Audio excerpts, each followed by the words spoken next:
Nĩ kambeni cia mbere cia kĩama kĩa Jubilee nja ya Nairobi thutha wa itua rĩa igoti itũgĩru gwathana gĩthurano kĩa ũpresident gĩcokerwo.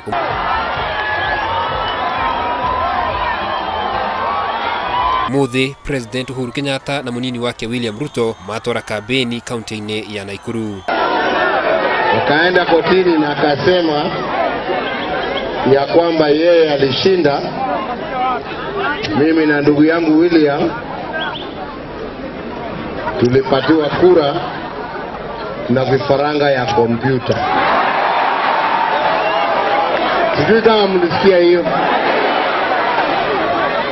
Kwa hivyo leo, kwa sababu alisema na akatutusi, tumekuja kuona vifaranga vya kompyuta. President Kenyatta ni amenereirie itua rĩa igoti akiuga ni ahotanĩte gĩthurano kĩrĩa kĩrahĩtũkire. Wajua hii watu wameturudisha kwa uwanja. Mimi nikamwambia, mimi namwambianga ya kwamba siasa zetu zaanza Nakuru. Oho ni ũrĩtie andũ makĩyumĩria rĩngĩ kwa ũingĩ gũkamuthura, mĩario ĩrĩa ĩnyitĩtwo mbaru nĩ munini wa President William Ruto na ateti a kĩama kĩa Jubilee kuma kaunti ya Nakuru. Sasa wanatuambia ya kwamba hawataki IEBC isimamie uchaguzi. Sisi tunawauliza kutoka Nakuru, wale governors wa NASA walichaguliwa na IEBC ama si IEBC? Na senators wa NASA walichaguliwa na IEBC si IEBC? Uchaguzi wa MCAs ulisimamiwa na IEBC si IEBC? Uchaguzi wa women rep ulisimamiwa na IEBC si IEBC? Watafute watu wajinga ya kuwadanganya.